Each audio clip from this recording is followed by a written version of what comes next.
नमस्कार दर्शक बंधु शुभ सकाळ। आज मु आपणक पई नहीं आसी सकाळर केते गुड़िए गुरुत्वपूर्ण खबर।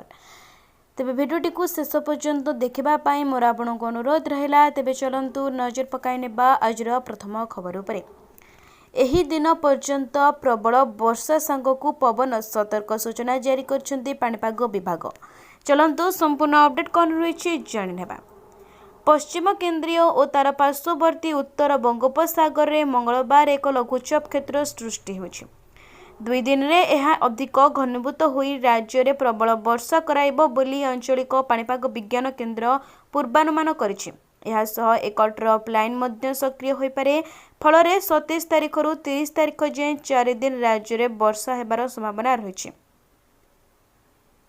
एने विभिन्न जिला को अलर्ट जारी करा जायछि। एथि 29 रु जून 1 जाए प्रबल वर्षा सह 50 किलोमीटर बेगरे पवन बहिपारे। एही समय रे मत्स्यजीवी को समुद्र को न जिबा को बारण करा जायछि। एहा मौसुमी अग्रसर को आहुरी सक्रिय करिबो। ओडिशा रे मौसुमी आगमन नै स्थिति अनुकूल रहिबो। सूचना अनुसार राज्यर विभिन्न स्थान रे प्राक मौसुमी वर्षा होइतबा बेले आगामी 5 दिन जाए वर्षा लागि रहिबो।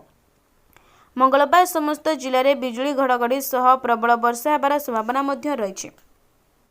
तेबे दर्शक बंधु चलंतु नजर पकाई नेबा परवर्ती खबर उपरे। आवास योजना आवेदन शेष तारीख मे 31। चलंतु संपूर्ण अपडेट कौन रही जानि नेबा। आवास योजना आवेदन शेष तारीख में 31। पंचायत राज मंत्री रवि नारायण नायक एने सूचना देछंती।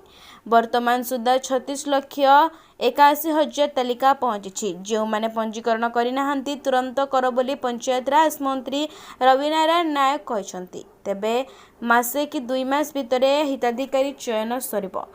निजर घर किनिबा प्रत्येक व्यक्तिर स्वप्न। प्रायतः लोकमानंकु निजर घर किनिबा पई बहुत कम समय लागि थाए। अन्य पक्षरे देश रे एबे भी अनेक लोक अछंती जो माने कि आर्थिक दृष्टि दुर्बल एवं निजर घर तैयारी करि पारुनाहांती। एपरि लोकंकर निजस्व घर पाइबार स्वप्न को पूर्ण करिबा एवं सेमानंकु आर्थिक सहायता जगाइबा पई भारत सरकारक द्वारा प्रधानमंत्री आवास योजना परिचालित हेउछि। आगरु केवल ऑफलाइन रे लोक माने केवल आवेदन करि पारथवा बेले एबे नूतन मोबाइल ऐप लॉन्च हेबा परे लोक माने एई योजना पई ऑनलाइन मध्य आवेदन करि पारुछंती। तेबे दर्शक बंधु चलंतु नजर पकाई नेबा आजर परवर्ती खबर उपरे। पुणी एफडी रो सुधहार को ह्रास कला एचडीएफसी बैंक। चेक करंतु केते मिलिबो लाभ। चलंतु संपूर्ण अपडेट कौन रही जानि नेबा। आरबीआई रेपो रेट ह्रास करबा परे देशर अनेक बैंक निजर एफडी सुधहार कमाइबारे लागिछंती।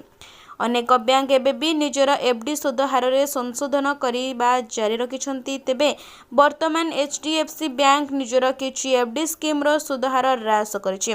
एचडीएफसी बैंक सुध दर रे 20 बेसिस पॉइंट अर्थात 0.20% पर्यंत सुधहार कमाई। एचडीएफसी 3 कोटी रु कम एफडी पाई ए परिवर्तन करिछि। बैंक एही नुआ सुधहार दर 23 मे 2025 रु लागू करिछि। या पूर्वरु एचडीएफसी बैंक अप्रैल 2025 रे मध्य एफडी दर रे 50 बेसिस पॉइंट्स रो ह्रास करथिला। तेबे दर्शक बंधु चलंतु नजर पकाई नेबा परवर्ती खबर उपरे। कोरोना माडिलानी तुरंत नियंतु बूस्टर डोज। जो संपूर्ण अपडेट कौन रही जानि नेबा। पुणी कोरोना टेंशन होईछि। पूर्वरु पूरा विश्व को कबलित करिथिबा एही भूताणु पई लॉकडाउन और शटडाउन करिथिले विश्वर अनेक देश। हेले एशिया महादेश रे एबे जो परि भाबरे कोरोना व्यापेबारे लागिलानी। जदि आगामी दिन रे यह जारी रहे तेबे पुणी थने समस्तंकु बूस्टर डोज दिया जिवो कि नहीं से नै साधारण उठलानी प्रश्न। नाली आख देखाइलानी कोरोना पुणी नेबाकू पड़िबो कि बूस्टर डोज। लोक छानिया चिंतारे सरकार चीन हांगकांग सिंगापुर थाईलैंड और भारत कोरोना कलानी कलबल।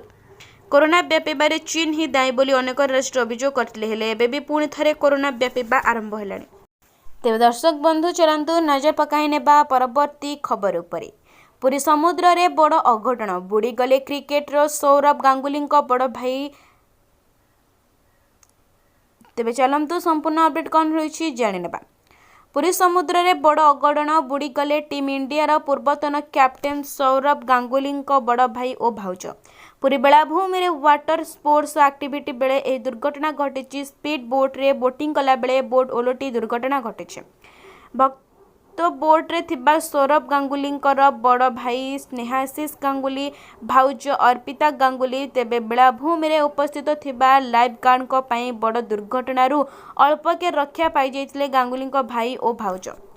सूचना अनुसार शनिवार संध्यारे समय पुरी लाइट हाउस निकट बेलाभूमि निकट रे अभावनीय घटना घटीथिला। ए स्पीड बोट रे पर्यटकों को बसाई वाटर स्पोर्ट्स एक्टिविटी करबा बेले स्पीड बोट टी हठात ओलटी पड़ जाइथिला। बोट रे थिबा पर्यटक बोट तले किछि समय पई चापी होई जाइथिले। तेबे दर्शक बंधु चलंतु नजर पकाई नेबा परवर्ती खबर उपरे। जुलाई 1 रु तेल पारिबेनी एही गाड़ी चलंतु संपूर्ण अपडेट कौन करबा जानबा।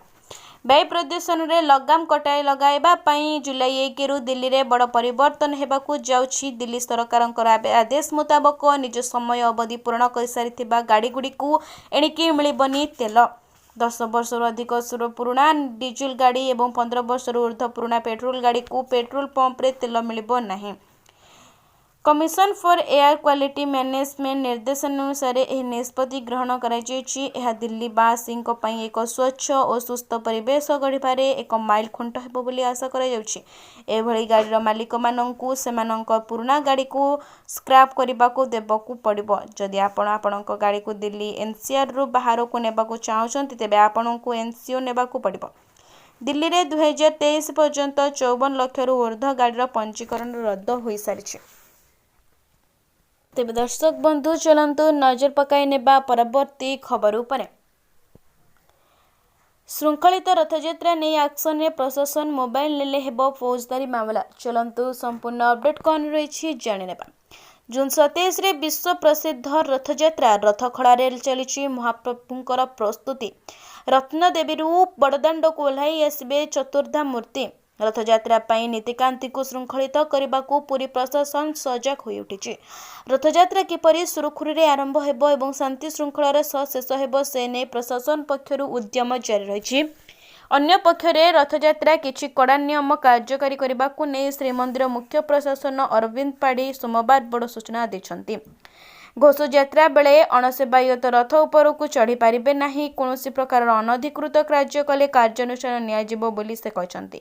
एपरिक रथ उपरकू मोबाइल लेबाकू मध्य बारण करा जायछि। एणिकी केवल मोबाइल सीज नुहे फौजदारी मामला रुजु हेबो बोली श्रीमंदिर मुख्य प्रशासक पाढ़ी कहचंती। तेबे दर्शक बंधु चलंतु नजर पकाई नेबा परवर्ती खबर उपरे। जेते मंत्री सेते मत मेट्रो भविष्यत अंधार। चलंतु संपूर्ण अपडेट कौन रही जानि नेबा। राज्य सरकारंकर जेते मंत्री सेते मत पुणी मंत्री मानकर घड़ी को घड़ी मत परिवर्तन एवं राज्यर बहु प्रतीक्षित मेट्रो प्रकल्पर भविष्यत को अंधार कर दैछि। एक पक्षरे ट्विन सिटी मेट्रो निर्माण काम संपूर्ण ठप हो जाइथिबा बेले जनक परे जणे मंत्री राज्यवासी को नुआ नुआ स्वप्न देखाइबारे लागिछंती। तेबे मेट्रो संपर्क में मंत्री मानकर मत पार्थक्य साधारण लोकों को चिंता को बढ़ाइछि। कई दिन तले गृह निर्माण एवं नगर उन्नयन मंत्री मेट्रो प्रकल्प उपरे जीव बोली कहिथिले। एबे पूर्ववर्ती मेट्रो प्रकल्प माटी तले हेबो बोली कहिलेनी। तेनु राज्यर प्रथम मेट्रो प्रकल्प माटी तले जीव ना शून्य शून्य जीव ताहा बुझी हेउनै। पूर्व सरकारंकर 2026 सुधा मेट्रो प्रकल्प कार्यक्षम करिबो योजना करिथिले। एथिपाई बजेट रे आनुषंगिक अर्थ व्यवस्था भी करिथिले। सरकार परिवर्तन परे मेट्रो स्वप्न तुटिबा आरंभ होईछि। मंत्री माने निजोकु सुहारिबा पई मंतव्य दे लोकमानकु भिन्न भिन्न कहानी मध्य सुनाइछंती। तेबे दर्शक बंधु चलंतु नजर पकाई नेबा आजर शेष खबर उपरे। सुभद्रा योजना नै उपमुख्यमंत्रींकर बड़ सूचना। वंचित हिताधिकारींकु मिलिबो सुभद्रा योजनार टंका। चलंतु संपूर्ण अपडेट कौन रही जानि नेबा। सुभद्रा योजना को नहीं बड़ सूचना देछंती उपमुख्यमंत्री प्रभाती परिडा। आईआईएम संबलपुर छात्र छात्री सुभद्रा सर्भे करिवे बोली उपमुख्यमंत्री कहछंती। उपमुख्यमंत्री कहबा अनुसार जणे भी हिताधिकारी सुभद्रा योजनारू बाद पड़िबे नाही। एने सरकार पदक्षेप नेउछंती। जो माने भी एही योजनारू बाद पड़छंती सेमाने हिताधिकारी को चिन्हट करबा पई पुणी सर्भे करिवे राज्य सरकार। आईआईएम संबलपुर छात्र छात्री सुभद्रा सर्भे करिवे। सर्भे करिबा परे सरकारक निकट रे समस्त रिपोर्ट मध्य दाखल हेबो बोली सूचना मिलबाकू मिलिছে। तेबे वंचित थिबा समस्त हिताधिकारी को एका सांगरे 3टी किस्ती दिया जिवो बोली उपमुख्यमंत्री प्रभाती परिडा मध्य एहा कहछंती। प्रकाश थाउ कि वर्षको 2टी किस्ती 10,000 टंका दियाजिबो बोली नै सरकार घोषणा करिसेंती। तेणु एहाकू घोषणा करिसेंती जे उपमुख्यमंत्री बड़ सूचना दैछंती।